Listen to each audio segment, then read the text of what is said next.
Hey guys. Ohayou gozaimasu, West Coast. I was waiting for that. Instead, I just waved. Good morning. Good morning. We're here at the end of day 6. Yeah, it's midnight here. Mm-hmm. And we are now, spoilers, in Kyoto. Yes, so we have changed location again.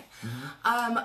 Yesterday, you might remember that we didn't really have a good place to film, and so we were filming out on a staircase. I was going to say balcony. Yeah, no. Really just a staircase. Like, fire escape isn't too far off. Yeah. Far off. On the side of our building. So, we only did highlights yesterday. And so today, we are going to do highlights for today, and then we are going to jump back and tell you more about yesterday, and then give you the rundown of today. So today's highlights. So last night we stayed in a capsule hotel. That's right. It turned out to be a very... I thought it was going to be an interesting experience. It turned out to be essentially like what we expected. I thought you were going to say interactive. Interactive experience. You know, it's not too No, it was bad. our least interactive experience. It's true. Actually. Because men and women sleep differently in different places in a capsule hotel. Right. So I was on floor 6, she was on floor 2. And they actually have like separate elevators. So there was like a women's only elevator that only went to certain floors, and then there was a unisex elevator. Mm-hmm. So yeah. So you sleep in these like sort of like tubes in the wall. Yeah. Like it's like a berth, like a submarine berth. And there's like 2 stories. So you're either on a lower one that's like down on the floor and you crawl into it, or you're on an upper level that you have to crawl up some steps. But we were both on lower levels. And then you just have a screen that you pull down that kind of latches, and that's all that separates you from the rest of the guests hallway of the other hotel. tubes. Exactly. And they have a light and a USB port and a plug. Yep. That's it. Yeah. And so then you have like a men's and women's locker room. You have a small locker assigned to you that matches your pod number, and then your luggage is just hanging out in the room. Yeah. So exactly. that was. Jared asked me if I was worried about getting murdered while I was asleep. I was not, but I was more worried about my luggage. But it was fine. Mm-hmm. Yeah, everything worked out fine. Sleep-wise, like, I feel like I slept pretty well once I went to sleep, until, like, about 7 a.m. when people started getting up and moving around, and I could hear them, like, dragging their luggage past my pod, past my capsule. And yeah. Anyway, really glad that we had the experience. It's unique. I've only heard of it in Japan, at least at this point, and one of the lodging options that we wanted to try.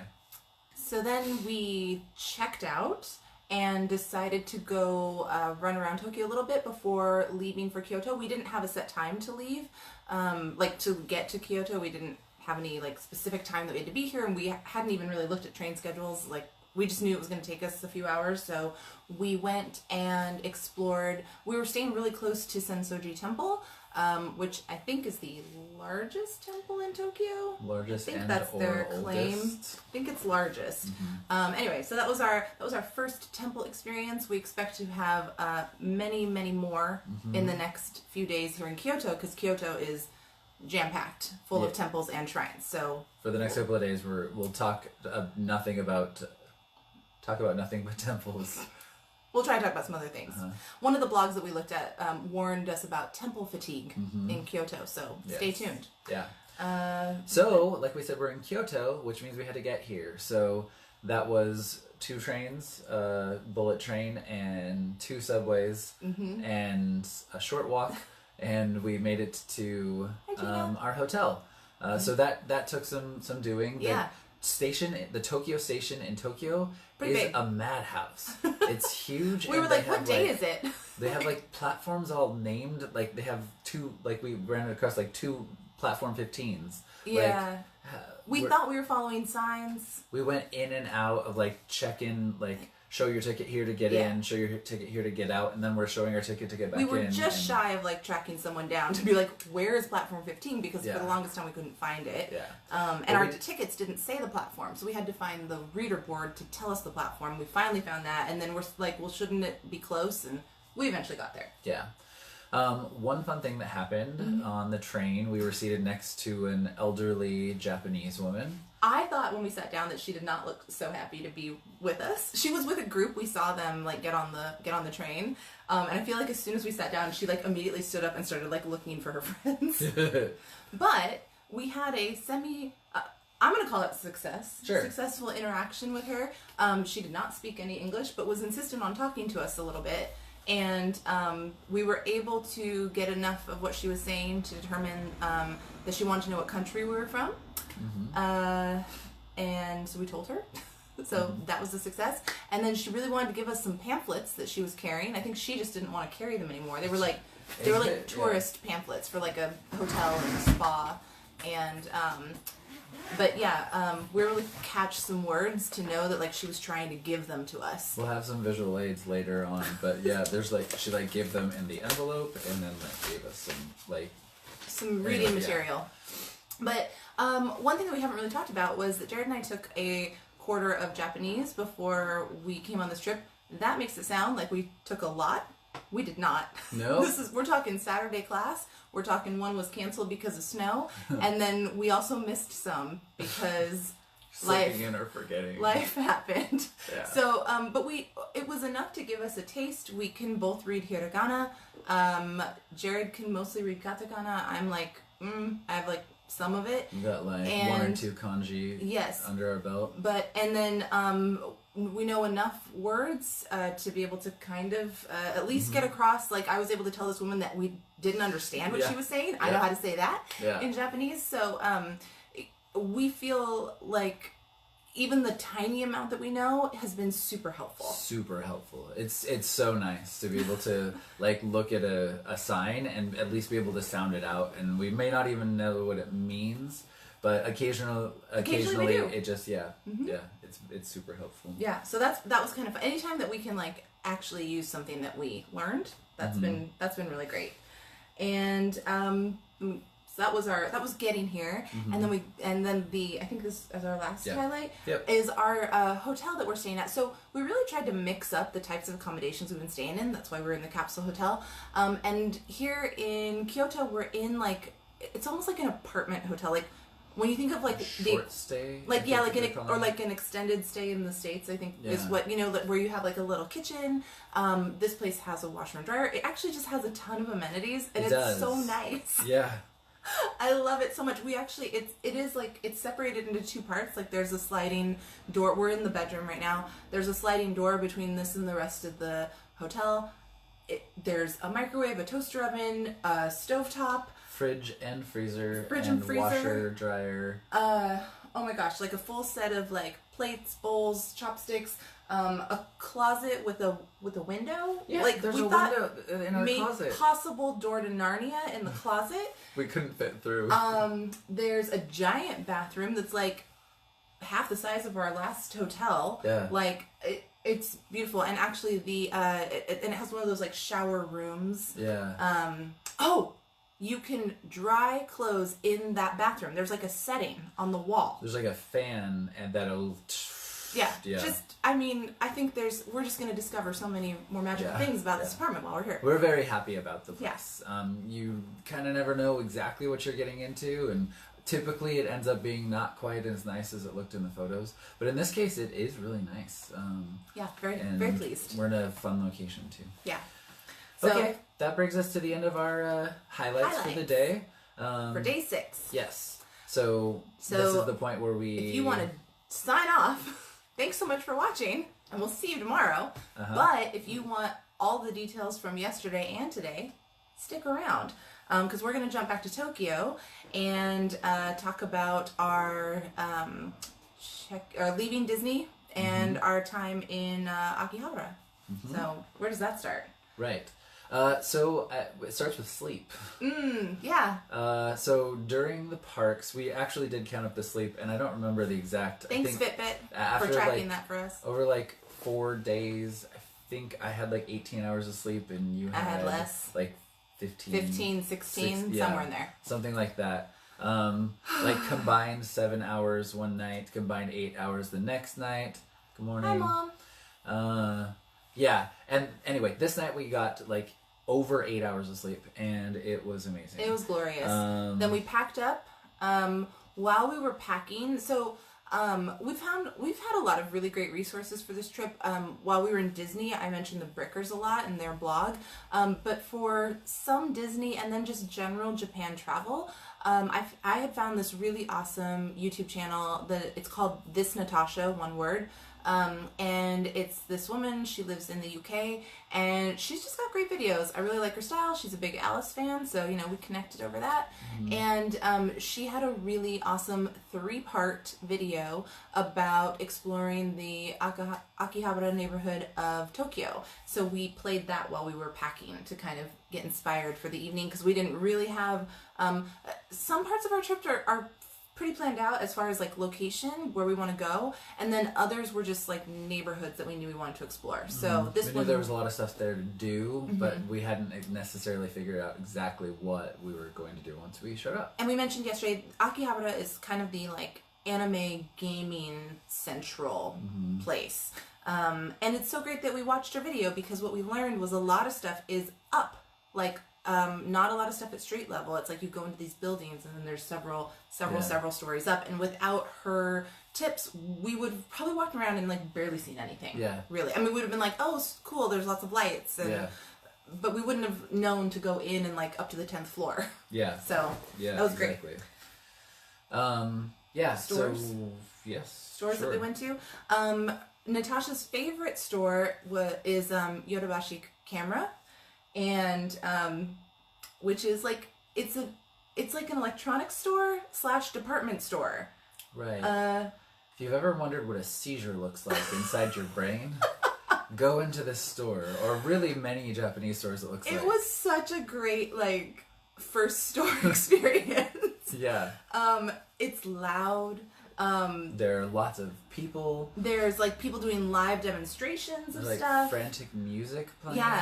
I mentioned at one point, it's like, it seems like with the whole atmosphere, it seems like everybody's like running around and screaming, but really people were just normal, like in a store, but like the whole atmosphere is just so tense and crazy and in your face. And loud.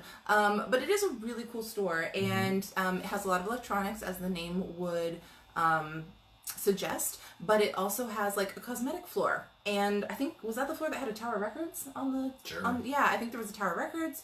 That was where the headphones that we looked at, right? They had this like really big headphone section where you could like plug in or pair your phone to the headphones and like test them all out. Super handy. There was just, toys, games, floors, home appliances. Really just so much, and it was a really, really fun store to look at. Very easy to like be distracted.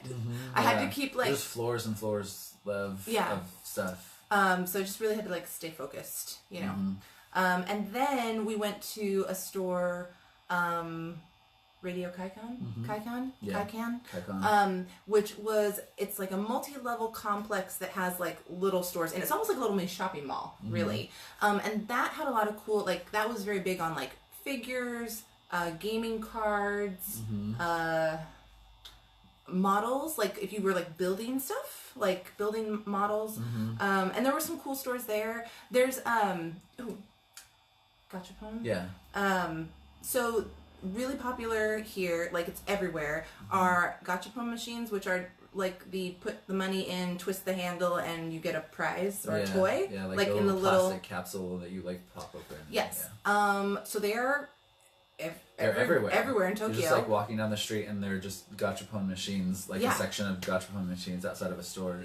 Or there might be like a wall of them in a store, or like in the stations. Or there's the store like section. is the Gauchapon store. Like, it's just like lined on either side of like this narrow walkway. So super popular, and they're like, they can range from like $1 to like $5 and maybe even more.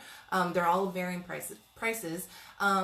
But instead of throwing your money into one of those, there's stores that specialize in selling like the reject pieces that someone else doesn't want. Somebody like got them out of a Gauchapon machine and then didn't want them, and then these stores sell them. So you actually like get to look through like the things without having to like... Just like a wall of like all these like fun little figurines and of just like all sorts. Because like I'm not a big Disney and Marvel. Yeah, and like anime I'm not super into anime, but there's like a lot of Disney stuff. And this one store called Robot had those, and then just like I don't know, ton of character stuff, but like a lot of Disney, a lot of, and I ended figurines and action figures and they had stuff from the parks, and I actually ended up finding. So I buy pins when I travel, not always, but I do like to buy, especially when I'm, especially Disney, and especially when I'm in a new Disney place. So I of course bought a Disney, like a Tokyo Disneyland and Disney Sea pin, but at this Robot store, they had a 35th anniversary, because Disneyland was celebrating their 35th birthday while we were there,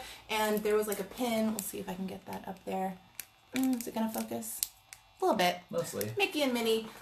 This is a pin that was completely sold out by the time we were at the park, even though it's part of the grand finale, which is when we were there, because we were there right at the end of the 35th anniversary celebration. So that was something really cool that I was able to pick up at that store. So it was a win for me. I was really excited. So yeah. What next? We went looking at a couple of cosplay stores because I'm pretty into costuming and stuff.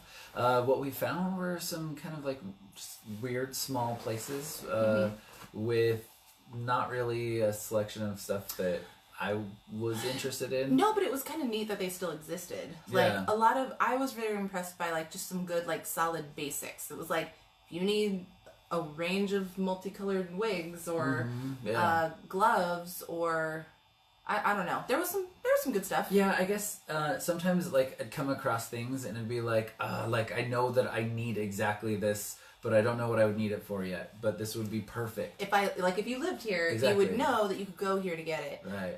But don't know where to go get it at home. Yeah. Kind of thing. So easily. Or can't find it. Yeah. So it was cool to check out. Like we were out there walking around, might as well see it. Mm-hmm. So then we stopped by Bic. Oh yeah. So Bic Camera is another big like camera electronics place, very similar to Yodobashi Camera as far as like layout and like types of product. But I knew that all of the Tokyo 2020 Olympic, like the official Olympic stores, are set up in Bic Cameras. So I really wanted to go check that out. Grab myself a Tokyo 2020 pin, and yeah, I didn't really. I mean, I kind of liked some of their other stuff, but it was like, I don't know. I couldn't really make a decision. I decided I could live without it, and if I changed my mind about that, I've got a little more time. But it was cool to go see, and glad we snuck it in that day because that's one more thing we don't have to track down later. Yeah, because Tokyo's really big, so that was big, not big. One thing we did that we also did today and will likely do when we're in Tokyo again is Don Quijote. Oh yeah. Another big store that Katrina is super excited about. I really like it. So Don Quijote is a store that I learned about through YouTube videos, mostly through people who talk about like Japanese cosmetics and stuff like that. It's a giant discount store, so it's frantic in a different way. It's like super crammed merchandising. I knocked things over. Couple times. It's got like everything, but it's not like a super pleasant shopping experience, I will say. It's kind of hard to find things, but it is good for like some makeup stuff. I think I'll end up going back there. It's good for grabbing some quick snacks. And their mascot is a penguin, so what's not to love about that? And when I was in Hawaii, like they actually have some locations in Hawaii. So the last time I was in Hawaii, I went to a couple of them there and was really excited to come to one here because I knew it would have like way more stuff than what was in Hawaii. So we went there. There was near our Capsule Hotel, there was a giant one that was open 24 hours. So that was fun. Then we looked for dinner. Yeah, exactly. Earlier, by the way, we had lunch at Ippudo Ramen. Oh yeah. Which is where we had lunch. Our first night. Yeah, the first night in Japan. Yeah. Turns out they have locations all over the place, including some places in the States. But we really, really enjoyed it and went back. And it was still delicious. It was really good. So delicious. And then we had to find something for dinner, and it was really like we could have gone back again? No. It was still open. It was, but what we ended up with was at a place called Saizeriya. Yeah. Saizeriya. Close enough. Ristorante. It was Italian with a Japanese sort of flair. really the standout there is how cheap everything was. It we was were ridiculously really cheap. confused. We were like looking like like I straight up like got up and walked around the restaurant to see what people had ordered. Maybe these are mini portions, and we're supposed to order like 6 things. Exactly, they're so cheap. Like, yeah, but they were all regular portions, and it just turned out to be super cheap. Again, we'll forget but about really great food. We'll forget about the exchange rate for a second, but it would be like a plate of pasta for like $4. Yeah, like $3.99. Yeah. And they were like big. It was weird. But we looked up. They had a menu posted downstairs because, of course, it was on the 5th floor of the Don Quixote building, actually.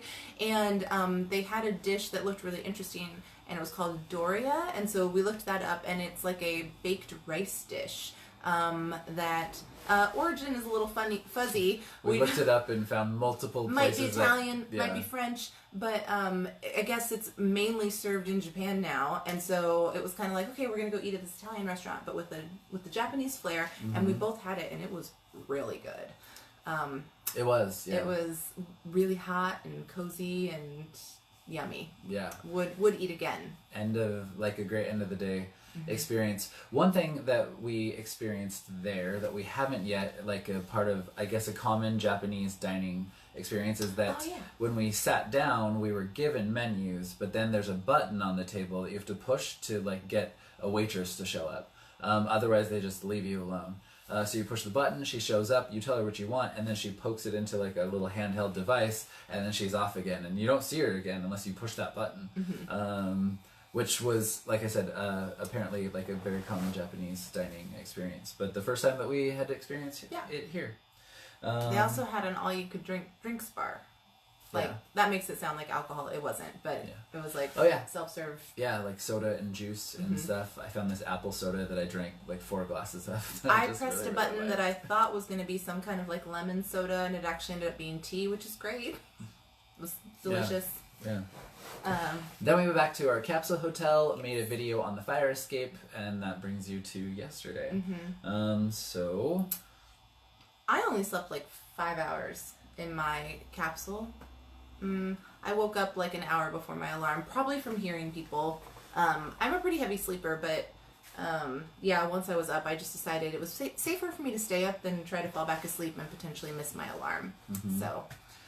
yeah. So we talked about it a little bit in the highlights, but sleeping in the Capsule Hotel, it was interesting to sleep in a kind of an enclosed area like that. I had looked at YouTube videos and stuff and found that some people had mentioned that it got very warm, and I thought that it did.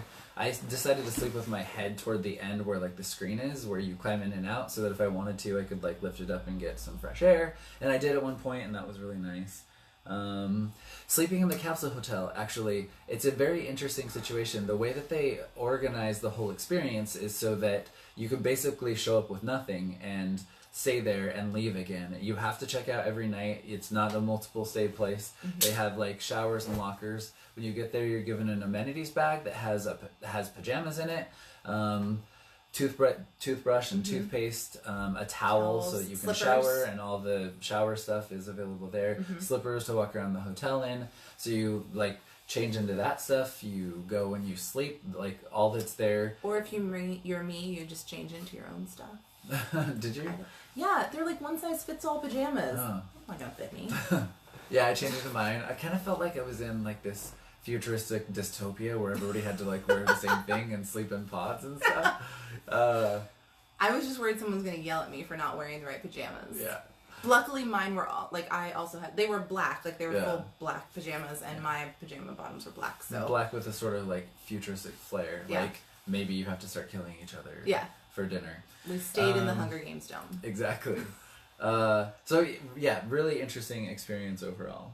I felt like the locker room areas were really crowded. So for those of you planning to stay in a capsule hotel, what would really be helpful to you is to pack everything that you think you will need to get ready in one spot. Yeah. Because there is no room really to open your bags and like be digging around for stuff. You will be on top of other people. There's just not a lot of room because that's not what it's designed for. It's really like for sleeping, or I think you can just like stop in and take a shower there if you want. Like there was like that was on that's something for sure. And I think there's some of these like at airports here, which is what I'm pretty sure that's where they started. Like at airports, like a nice like layover option. I read that it's like a thing for businessmen who work in the city who stayed too late and didn't want to go all the way back home again for the next morning. Hi, Sherry. So, yeah, but now there's a lot of tours. Oh, you know, something that we noticed as soon as we got into Tokyo and away from Disney is that... people stopped wearing matching outfits. Actually, I saw some matching outfits at the Capsule Hotel in the locker room. I saw one... Were they all wearing the same pajamas? I think they came from Disney. I think their top was Disney themed. But so many more international folks now that we are out of Disney. Disney, very few English speakers... majority Japanese, and then like some Chinese speakers, but I don't know that I really heard any other languages at Disney. But since we've been in Tokyo, we've heard French speakers, Russian speakers, some German speakers, definitely other Americans. Lots like of other Americans. Super diverse crowd, like in the city. In Akihabara, there was like a ton of tourists. So that was definitely like a noticeable difference. When we left our hotel, the Capsule Hotel let us leave our stuff, leave our luggage there. So we went and we had breakfast. In the building of our Capsule Hotel, there was a like Norwegian cafe, or a cafe that sold Norwegian waffles, which were just waffles. I feel like I read the description, and I think they might have been Norwegian. I don't know. So they were in like a Norwegian shape, I think, but I have not seen. Oh yes. Yes, actually. So my mom just asked. So many people. My mom just asked if people were wearing face masks. For a second, I was like, no, because I was thinking like the cosmetic ones. That's what I thought she was. Just like walking around. No, this is like the the medical the medical mask. Yes. All over the place. So many people. There have been a time or two where like one of us will like sneeze or cough, and we're almost a little bit worried that like. Someone's going to come attack us. Exactly, because we're not wearing... Yeah, exactly. It's like, mask! Yeah. They're all over. Yeah. Let's see. So, we left our stuff at the hotel. Walked, I mentioned in the highlights, we were really close to Sensoji Temple. Like, you could see it. It was just, like, really just a few blocks away from our hotel. Yeah, we could see it from the hotel. Yeah. Breakfast. Anything notable about the food? Meh. It was fine. Meh. I had a drink I really liked, which is warm milk and honey, which is like Katrina's worst nightmare. But I actually really liked it. I found my worst nightmare in a convenience store tonight. Stay tuned. Okay. So we went to Sensoji Temple. The Santa for me there is that they have fortunes that you can get. You like shake this metal canister while thinking of your wish. But what are you supposed to do first? Oh, you're supposed to take 100 yen. Coin. A 100 yen coin and put it in a slot. Thinking about your wish. And then you get this metal canister and you shake that politely. That's on the rules. Yes, politely shake it while thinking of your wish. And then you pull out a stick that has a number on it. There's like a hole in the side. You slide one out. Yeah, a stick comes out. Has a number on it, and then there are a bunch of drawers, and you go open the drawer and take out your fortune. And you can have a good fortune or a bad fortune. And if you have a bad fortune... Don't worry. There are these like bars, thin bars, that you're supposed to take your fortune, like fold it up and tie it around the bar. And so you can leave your bad fortune behind. I was very lucky and I got a very good fortune. I got a bad fortune. And I finally just had to go and get a new fortune because it turns out I did it all wrong. 1, I stole the fortune because I forgot to put the 100 coin in. 2, I did not think about the wish that I wanted while I was politely shaking the canister. And then 3, I feel like there's something else. I accidentally elbowed a kid in the face while I was shaking the canister. His mom didn't blame me. He was standing way too close. So I got a bad fortune, and I had to tie it on the thing. But like I said before we left, I did get a new fortune, and it was good fortune for the future. Yeah, which we'll take it. Yeah. Then we got some ice cream. Yeah, we did. Yeah. We walked past an ice cream place yesterday. Jared was worried we'd go into ice cream withdrawals now that we're out of Disney and don't have it like every 45 minutes. Yeah, like 100 yards. Every 100 yards in 45 minutes. Yeah, don't worry. We found some, like, really close to our hotel. So, I wouldn't say it was, like, the best ice cream ever, but it was it was solid, nice, soft serve ice cream. So, that was enjoyable. Yeah, it was fine. We looked for... Yeah, I wanted to buy... Like, we had some stuff at a drugstore back at Don Quixote again. Yeah, I was looking for some, like, lotion stuff and didn't find it. But that's okay. There's more of that to come, I'm sure. We went and picked up our bags and began our long journey to Kyoto. At Tokyo Station, we took a side detour to stop at Character Street, which is in the station. It's not like an outside street. Right. This was a tip from this Natasha, the YouTube channel, again. Just a section of stores that mostly center around one character or in some cases one franchise. Yeah.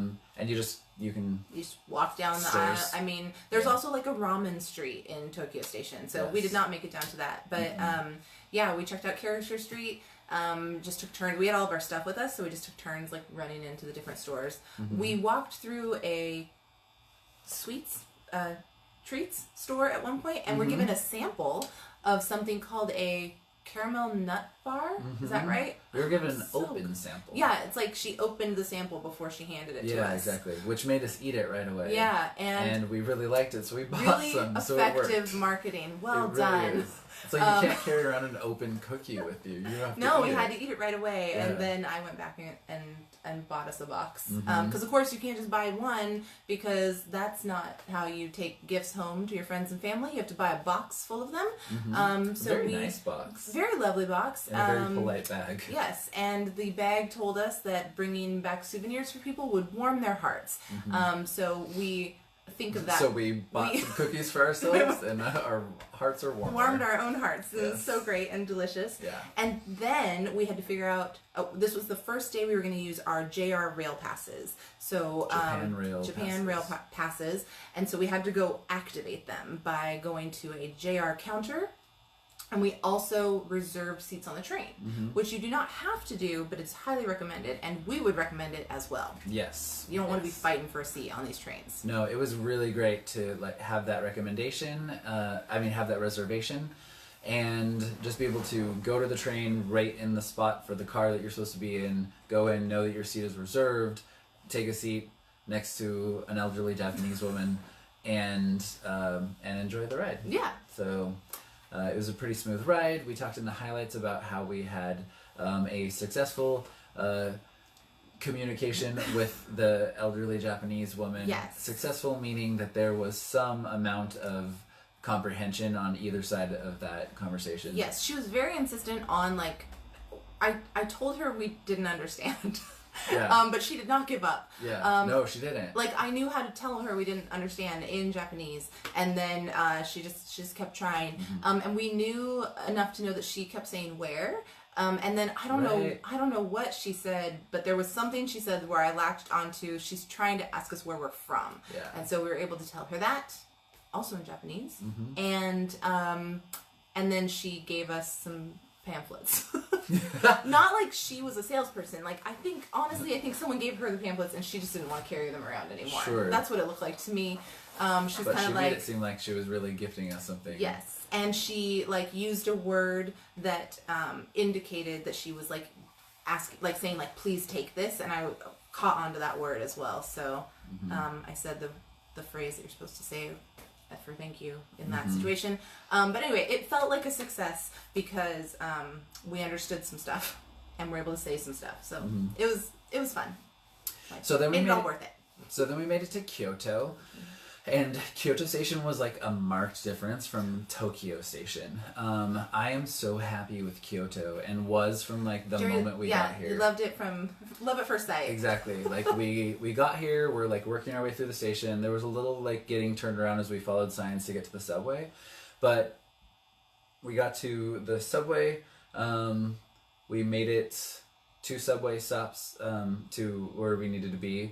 The first thing is when we looked at the map to get out of the subway, it was oriented wrong so that north was down, and which I was very judgy of until we realized that Katrina pointed out that what if it's oriented the way that we need to go, and that way is actually that way. It's the way we're standing. North is that way behind us. Yeah, exactly. And that was. And it was. And then we walk up out of the subway, and what is on the ground as embedded in the sidewalk is like a compass star, like north, south, east, west. So as soon as you come out of the subway, you know which direction you're facing, which is game changing.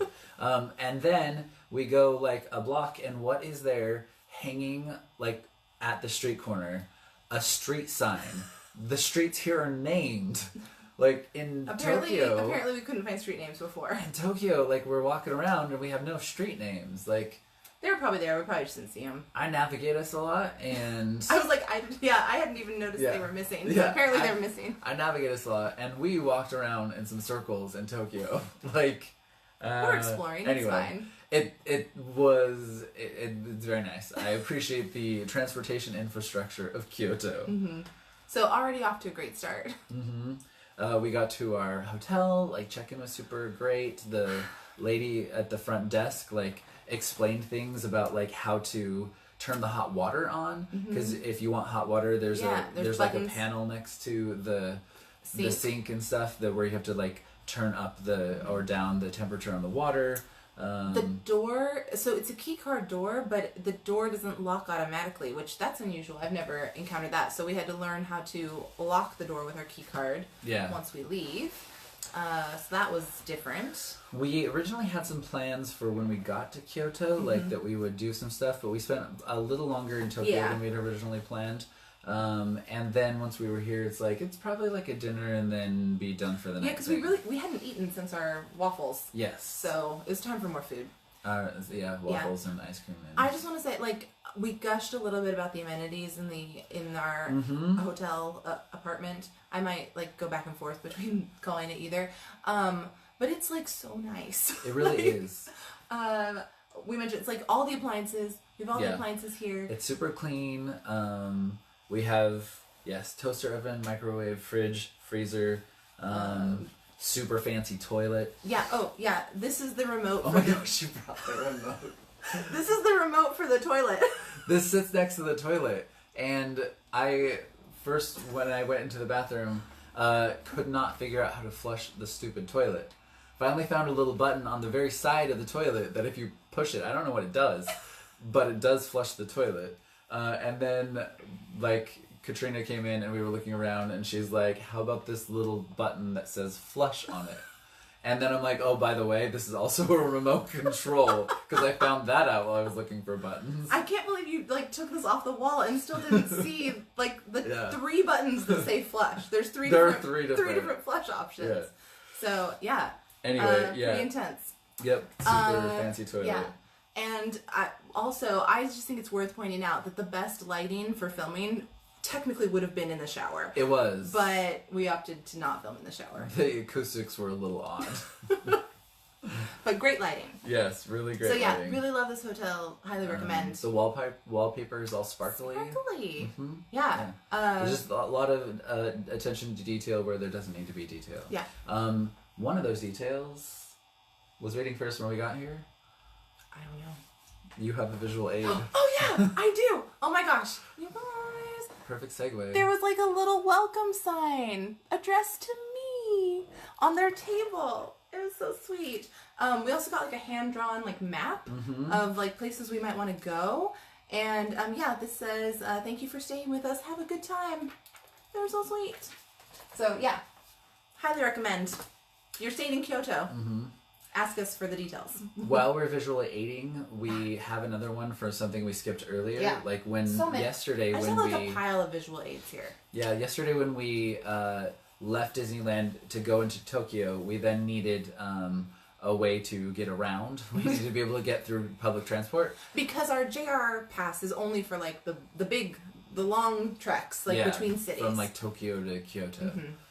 So there's go ahead. Oh, there's like a local card that you can get where you can load money on it and it pays for like most of the local transportation options, because there's a whole bunch of different train companies and subway companies, so it's not all owned by one company, but they allow you to use this card for all of them, and it's a Suica card, and it's worth sharing because the mascot is this jaunty little penguin.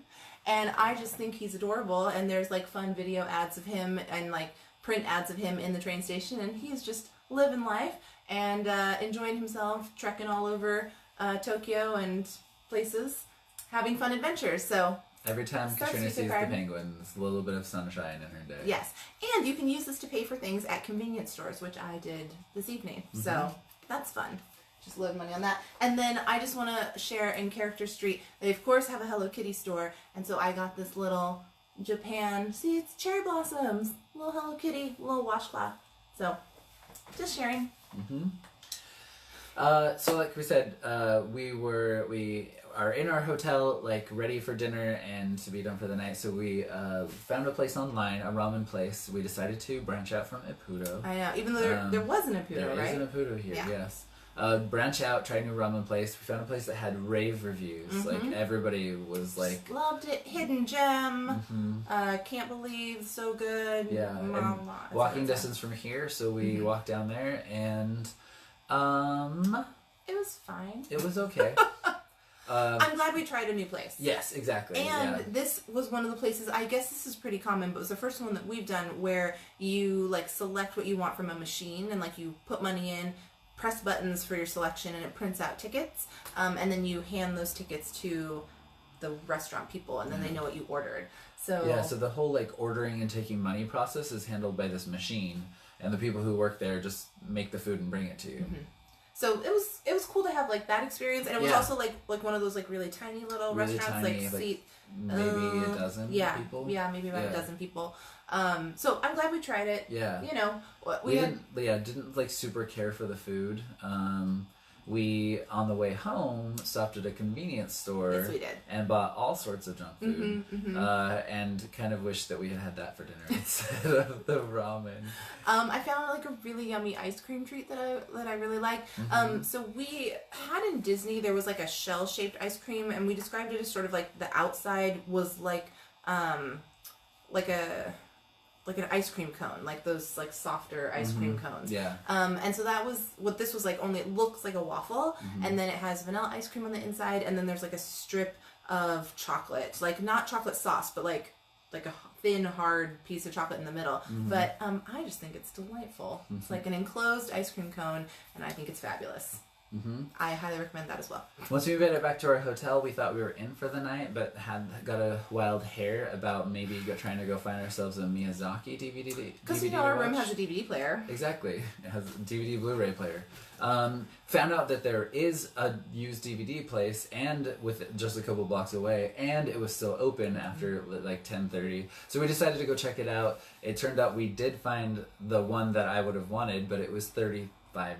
Yeah. So we didn't buy that. We got couldn't home. really justify that. We came home instead and stopped in a convenience store again to buy more ice cream to like console the pain of a $35 DVD.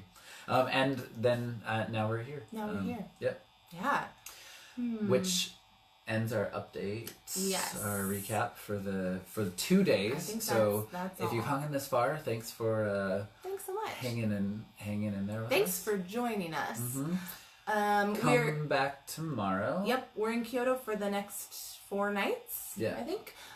So got some fun exploring to do, and we'll have lots more to share as we try new things. If you happen to catch the end of the video this time, know that you can tune in tomorrow just for the beginning of the video. We start off with highlights so that you don't have to be in for the long haul if you don't want to. So just tune in for the first couple of minutes of the video. We'll tell you in the comment, like when in the post, how long the highlight is. I always go back and add in the description like where the timestamp is, so you know how long to watch. Yeah. So that wraps us up for tonight. That's us in Kyoto. All right. Have a great day. Bye, We'll guys. see you tomorrow. Bye.